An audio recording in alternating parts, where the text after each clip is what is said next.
Trump's Epstein problem just got way worse, with a now panicked Trump White House making denials as the Epstein birthday book ended up exposing even more than expected. More information is expected soon, and Massie and Khanna should have the votes for the Epstein files by the end of the month. Also, Israel just struck Qatar in an attempt to assassinate Hamas leaders as top leaders gather to discuss Trump's ceasefire proposal. And you've got at least 19 protesters dead, Parliament on fire, and the Prime Minister resigning as the Gen Z protests rage in Nepal. We're talking about all of that and even more on today's brand new Philip DeFranco Show, your daily dive into the news, starting with this. We've got to talk about the now infamous Epstein birthday book because it's been released and it's actually way worse than we previously thought. Because back in July, you had the Wall Street Journal reporting, though not publishing the actual thing, that Trump had contributed a letter to Jeffrey Epstein's 50th birthday book in 2003. With it said that it contained a drawing of a naked woman whose pubic hair is Trump's signature, as well as an imaginary dialogue between Trump and Epstein, something that was very weird and creepy sounding. Trump supposedly writing that they have a lot in common and then adding enigmas never age. Have you noticed that? And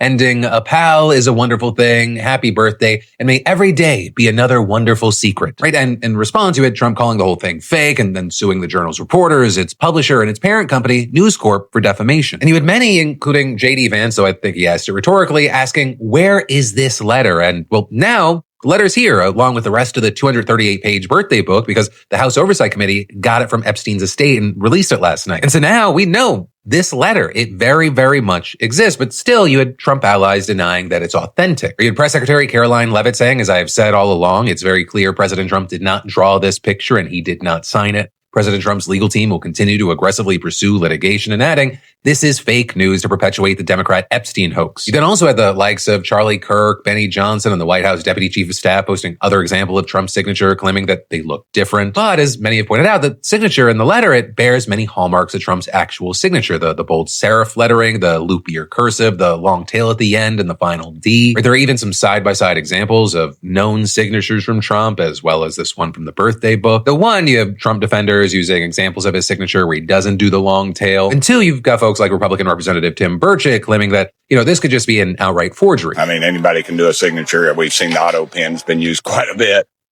with the Biden administration. So I've never known Trump to be much of an artist either. So you think really someone might have just forged this somehow and sent this to the app? Somehow. It's so easy to do. I just don't buy any of it. But then with all that, you had people pushing back, saying it would be very strange and weird and seemingly unnecessary for Epstein's own estate and therefore Epstein himself, when he was alive, to have a fake letter from Trump in his birthday book. Right? Of course, you've also had Trump attacking the credibility of the lewd drawing, with him saying in July, I don't do drawings. I'm not a drawing person. I don't do drawings of women. That I can tell you. And then you had his son Eric reiterating that claim yesterday. I can tell you my father does not sketch out cartoon drawings. But as is public knowledge, and as others have pointed out, Trump did draw pictures around that same time, which he actually auctioned off for charity, and their style is remarkably similar to the one in the letter. And once again, here they are, side by side for comparison. But that's also not where it ends. Even seemingly where he refers to himself in the third person in the letter as imaginary dialogue, it resembles his speeches and social media posts. Nobody would be tougher on ISIS than Donald Trump. If Putin likes Donald Trump, you wouldn't even be hearing about the word immigration if it wasn't for Donald Trump. Trump was able to get him to give something. I don't know what the hell it was, but it doesn't matter. Then Donald Trump. Donald Trump. Right, and then there's stuff like his distinctive vocab, right? You had people out there going, the president would never use the word enigma. In fact, he used it to describe Don King, Mike Tyson, and Dan Rather in his books. And then you have things like the letter's phrase, a wonderful thing. It's something that Trump uses frequently. It's going to be a wonderful thing. It's going to be wonderful for the Middle East. And it was a wonderful thing. It's been a wonderful thing. But also, a thing that I think should be focused on all this is the stuff outside of just Trump's letter. What we're seeing is that the birthday book contains much, much more that is very revealing. Or something you've seen more and more people honing in on is this one from a businessman and longtime Mar-a-Lago member, Joel Pashkow, because it shows Epstein receiving an oversized check for $22,500 with Trump's name on it with the caption, Jeffrey showing early talents with money and women and then sells fully depreciated redacted name to Donald Trump. And according to the Journal, that redacted name belongs to a real person, a wealthy European woman then in her 20s. So the drawing apparently is meant to show Trump purchasing a woman from Epstein. The source is also saying that she was courted by both Trump and Epstein in the 1990s, but that when she ultimately went for Trump, Epstein felt bitter. Though I will say the woman's lawyer claims she had no romantic relationship with either man, severed ties with Epstein in 1997, and doesn't know Pashkow and has no knowledge of the birthday letter. But then also, there are dozens of other letters in this book, and though most don't mention Trump outside of a brief comment that he was one of the many famous people that they met through Epstein, they do demonstrate in the words of the New York Times that Epstein's lewd and lecherous behavior with young women was both widely known and widely celebrated by people who describe themselves as his closest friends and associates. So you've got things like a cartoon drawing of Epstein lying in a beach chair, getting what appears to be a nude massage at least from 4 topless women. There's also another comparing him to the fisherman from a Hemingway story, except instead of catching fish, he catches women, blonde, red, or brunette. He then had another lamenting so many girls, so little time about Epstein. He also had one that reminisced about how in a farm town in Iowa where it was hard to tell the difference between the girls and the hogs, Epstein somehow managed to find a spectacular tall blonde whom he later invited back with him to New York. He then had another letter where the person said they agonized long and hard about what to write and then simply put photos of lions and zebras having sex and adding that they seemed more appropriate than anything I could put in words. And next, you have a letter alluding to how in the mid-1970s Epstein first discovered the Maxwell teenage daughter. And then finally, you had one letter marveling at the fact that somehow at the age of 50, Epstein has avoided the penitentiary. So y'all can draw your own conclusions from all that, but arguably, these letters show that even 3 years before his first arrest, Epstein's reputation for being at least a womanizer and at worst a sex pest with a fixation on very young girls, it was widely known among his friends. As far as Trump's take on this, when NBC got him on the phone this morning, he reportedly said, "I don't comment on something that's a dead issue. I gave all comments to the staff. It's a dead issue." And you had JD Vance saying much of the same, posting on X, "Democrats don't care about Epstein. They don't even care about his victims. That's why they were silent about it for years. The only thing they care about is concocting another fake scandal like Russiagate to smear President Trump with lies. No one is falling for this BS." But also, and maybe unfortunately for Trump, this appears to be only the beginning, right? Because the House Oversight Committee got more than just the birthday book from Epstein's estate. They also now have his will, his 2007 non-prosecution agreement, right? That sweetheart plea deal that he got, and almost 30 years of entries in his personal address book. With that, I will note that the estate's lawyers told the committee, we are not aware of the existence of a list of clients involved in sex acts, or sex trafficking facilitated by Mr. Jeffrey Epstein. And so for now, we're going to have to see, what we have to work with here and wait to see if the House obtains more evidence. Which, actually, we need to mention this. The committee still hasn't received a second batch of documents from Trump's DOJ, despite the deadline to comply with its subpoena for the full Epstein files coming and going weeks ago. And all of this is, despite having several of Epstein's victims coming to Capitol Hill last week and demanding that Trump release the files, no more Republicans have signed on to Ro Khanna and Thomas Massie's discharge petition. So there's still just 2 lawmakers short of getting it passed in the House, with Massie himself, Nancy Mace, Marjorie Taylor Greene, and Lauren Boebert being the only ones to join Democrats. But also, I'll add there that the votes in the House are very likely going to change soon, because the Democrats have vacant seats because their politicians died, and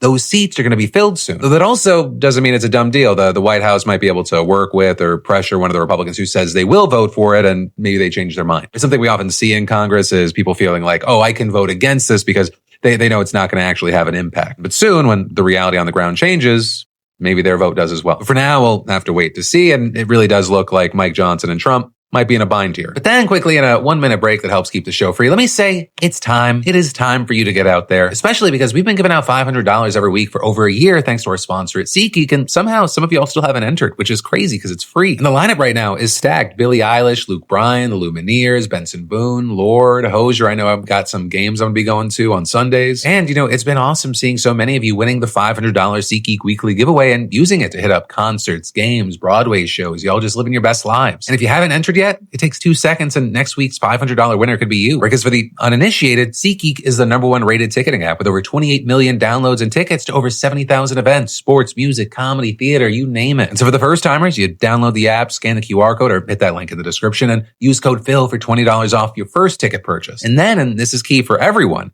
add code PDS to your SeatGeek account as well. That gets you $10 off any ticket and enters you for your chance to win the weekly $500 giveaway, no purchase required. So if you've used SeatGeek before or you're a SeatGeek vet, that applies to you as well. So just add code PDS to your account and you're entered. So, hey, scan that QR code or click the link below and use code PHIL and code PDS and go make some memories. But then next up in the news, we got to talk about how apparently the best way to avoid getting punished for drinking and driving is just be a cop. That or, not drinking and driving. Because what we're seeing from this investigation from the New York Times and the nonprofit newsroom New York Focus, it is shocking. Over the past 2 years, they got over 10,000 previously confidential disciplinary files detailing misconduct at roughly half the state's law enforcement agencies. And what they found is that some New York police departments have caught officers drinking and driving, and then they protected them from the punishments that you or I would face. Right? Because if you're not a cop and you're caught driving while intoxicated in New York, I mean, you're looking at like losing your license for at least 6 months. You'll face nearly $1,000 in fines, and you could even go to jail up to a year. And that's for a first-time offense. All that said, I'm imagining you're hearing this and you're going, well, it's not a surprise that officers give their brothers in blue special treatment. I mean, they even had a former police chief saying on the record, if I go 85 on the freeway, I'm not going to get a ticket, and saying, have I let people go occasionally? Of course, we all have.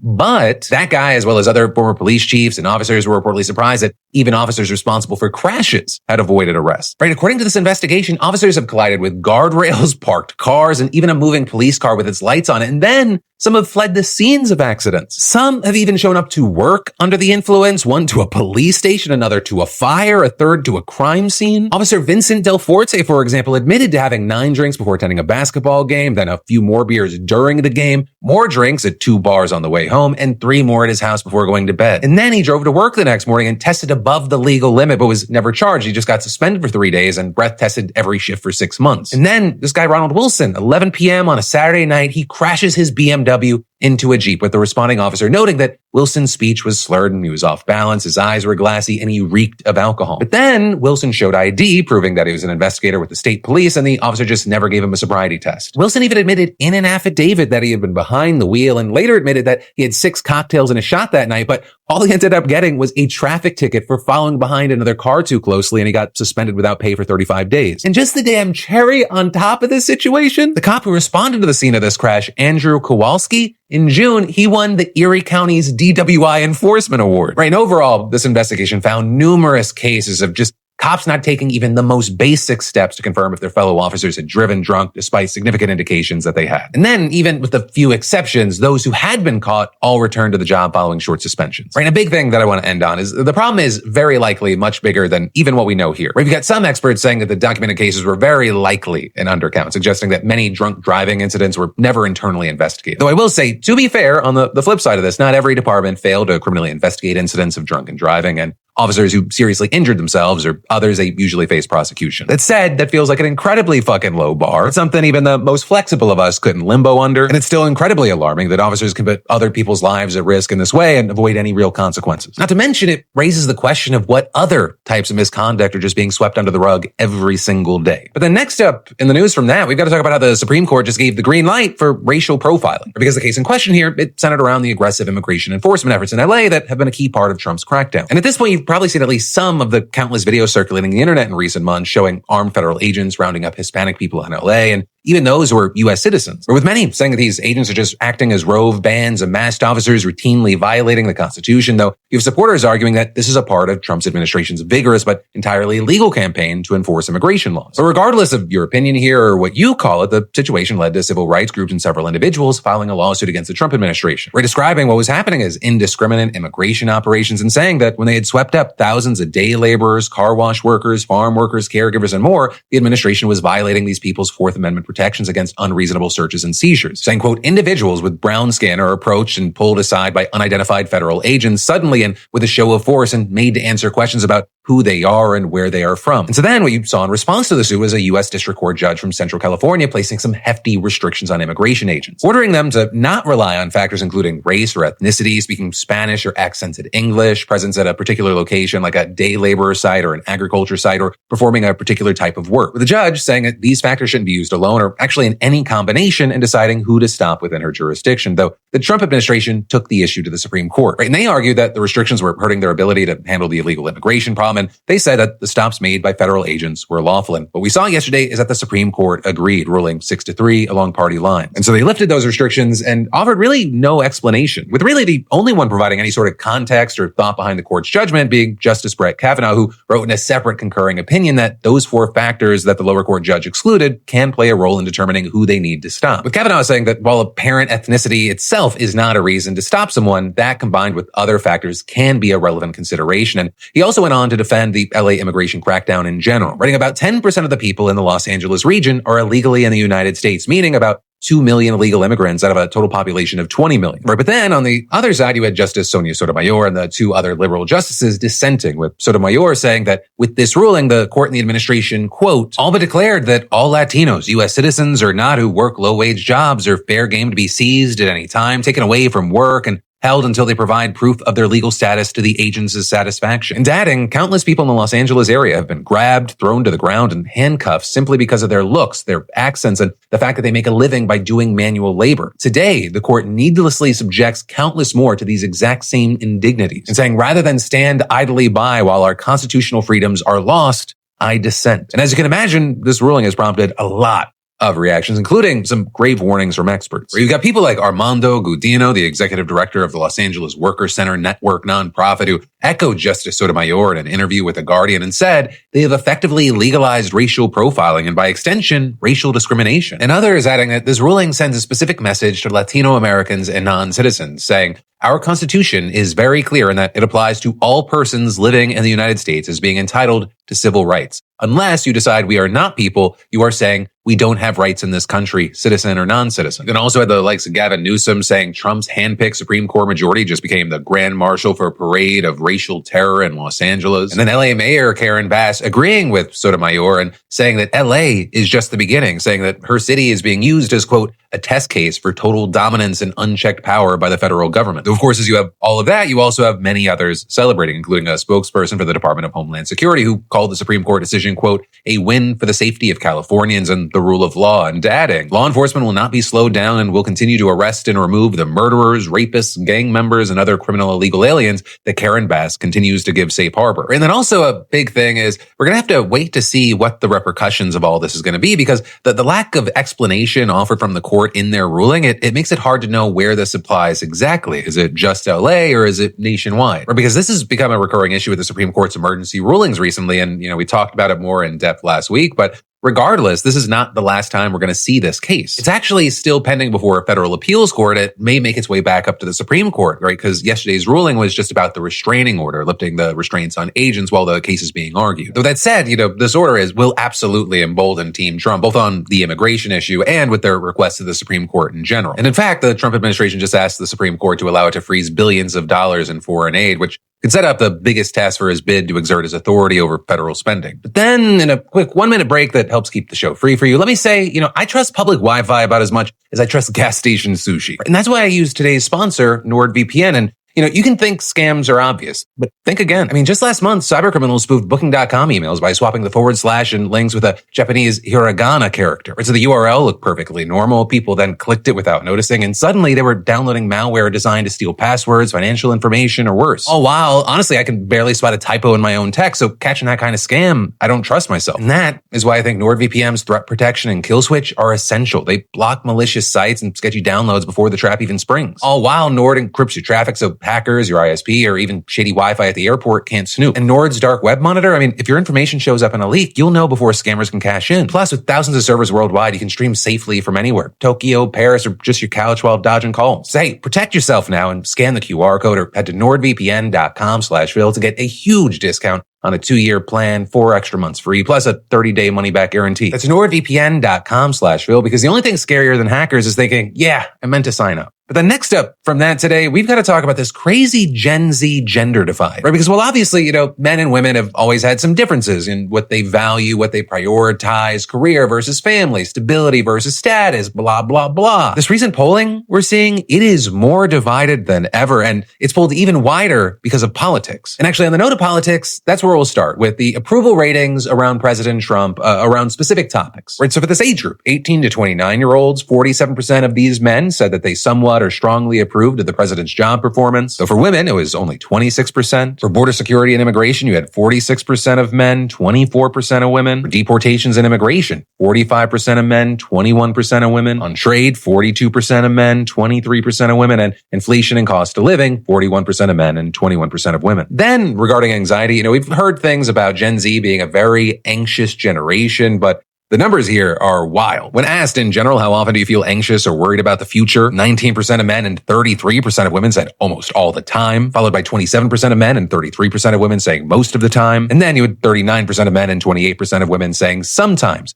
they feel anxious or worried. And for rarely and never very small numbers. But then I'd say the most interesting information we got here was when all of these people were asked which of the following is important to your personal definition of success. Right? And they gave them these 13 options, which you can pause on screen if you want to read every single one of them. Right? And then from all those answers, they provided a ranking of what was important, not just split by men and women, split by men and women and who they voted for, Harris or Trump. The gap here is wild. For men who voted for Trump, the number one thing they said is pivotal to their personal definition of success is having children. But for the women who voted for Harris, it was number 12 out of 13. And even for women who voted for Trump, it was number 6. But then also when connected to this, as far as the ranking for being married for men who voted for Trump, that was number 4. But for women, it came in 11th for Harris voters and 9th for Trump voters, which is actually where it also came in for men who voted for Harris. So a lot of huge gaps, though. I will say also, interestingly, there were a number of things that did seem to line up. Right? For having a job or career you find fulfilling, that took a lot of the top spots across the board. Right? Having enough money to do the things that you want to do. Also achieving financial independence. There's a lot of money anxiety here. Again, we do see certain partisan things pop up like emotional stability. It was much higher for Harris voters than it was for Trump voters. All of this, it leaves you wondering if this divide is going to continue on and on. It also makes you wonder what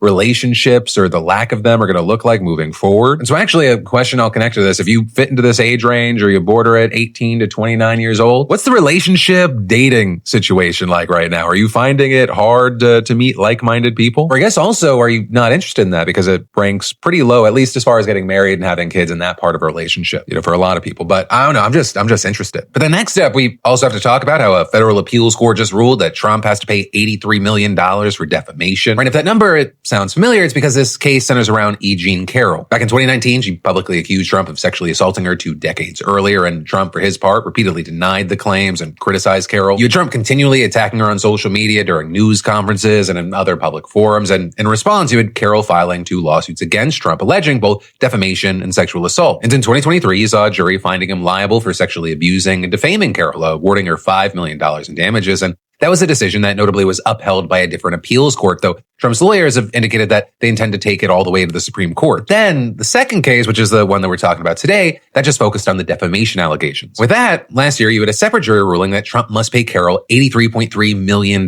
for his defamatory remarks, which is a decision that he appealed. And yesterday, a 3-judge panel on the Second U.S. Circuit Court of Appeals unanimously rejected his appeal. They upheld the jury's ruling, and the judges wrote that the jury's award was fair and reasonable, and adding that there was ample evidence that Trump was recklessly indifferent to Carroll's health and safety. And very notably here, the court also rejected Trump's argument that presidential immunity protected him from being liable for defamation. Because you had Trump citing a Supreme Court decision last year that granted presidents sweeping immunity from prosecution for official acts, but the appeals court said that's a no-go here. But then next up today in international news, we've got to talk about Israel now launching a strike on the capital of Qatar, with a strike reportedly aimed at senior leaders of Hamas, and a spokesperson for the Qatari Foreign Ministry saying on X that the attack targeted residential buildings housing several members of Hamas. And then also you had the Israeli Defense Forces confirming that they had launched strikes directed at senior Hamas leadership, though it didn't explicitly mention Qatar. Now with that said, at least as I'm recording this, the exact number of casualties is unclear, but in a statement, Hamas claimed that the attack had failed to take out any of its top leaders, though it did say that at least 6 people had been killed. But also, regardless of the potential body count, this move, it's massive for a few reasons. Starting with the fact that Qatar has played a major role as a mediator in talks between Israel and Hamas since October 7th, and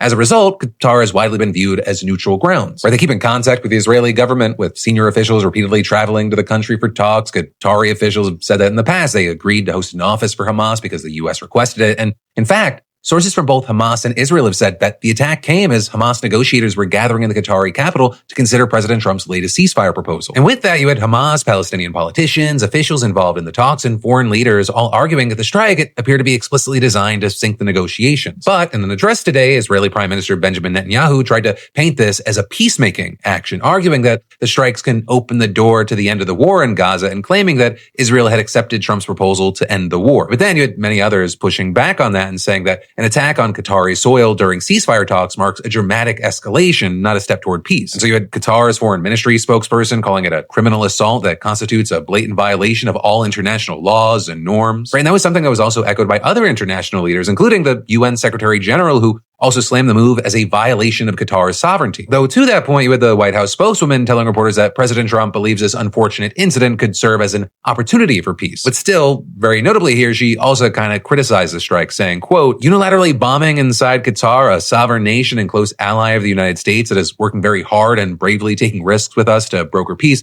does not advance Israel or America's goals. But then also going on to add that eliminating Hamas was a worthy goal. And so obviously we're going to have to wait to see what comes from this, what else we learn, but it is very likely that this is going to hurt Trump's latest efforts to negotiate a ceasefire and end the war. But that is also not where the international news ends, because at least 19 protesters have been killed, government buildings are burning, and the prime minister has now resigned in Nepal. And all of this, it stems from late last week when the government moved to ban 26 social media platforms in the country, including Facebook, X, and YouTube. Right? With the government claiming that the companies had failed to register and submit to government oversight. But that ban, it was widely seen as a tool for censorship and something that would allow the government to punish those who voiced their dissent online. And so what you saw is that it sparked what's been described as Nepal's Gen Z protests, though I will say very notably, this has been about a hell of a lot more than social media from the very beginning. But it's also about unemployment, economic inequality, and corruption, and all of that, it's encapsulated in the anger that we've seen directed at the country's so-called Nepo kids. Because I think most people are familiar with the term Nepo babies, but in this specific context, the term pretty specifically refers to the children of political leaders who have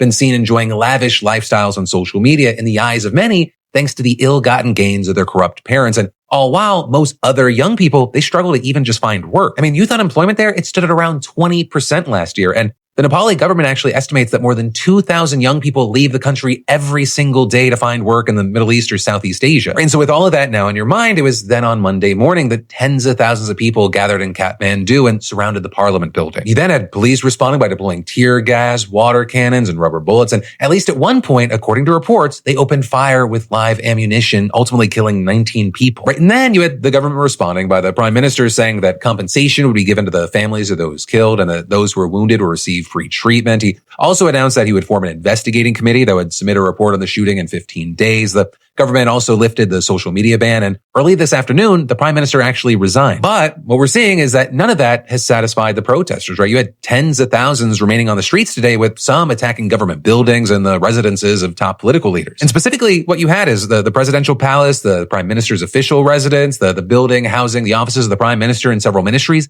They got torched along with the private homes of some politicians. And in fact, in videos being shared online, you had protesters reportedly being seen beating up the head of the country's largest party, who has also been prime minister several times, along with his wife, who's the current foreign minister. You got helicopters airlifting some ministers out of the city. And with most senior politicians running for cover, there's seemingly no one left in charge. You had the heads of Nepal's main security agencies, including the army chief, issuing a joint statement appealing for restraint and calling on political parties to find a peaceful way out of the crisis. And then, as far as the president, who really has more of a ceremonial role in Nepal, he's urged demonstrators to cooperate for a peaceful resolution and called on protesters to come to talk, and saying in a statement, in a democracy, the demands raised by the citizens can be resolved through talks and dialogue, including through the participation of representatives of the Gen Z. Though with everything that we've seen so far, we're going to have to wait to see if that can actually happen and end that way. And all of this is notably, this is not the first country in the region where we're seeing something like this play out. The images that we saw out of Bangladesh last year, they weren't so different when deadly protests ended with the resignation and exile of that country's prime minister. And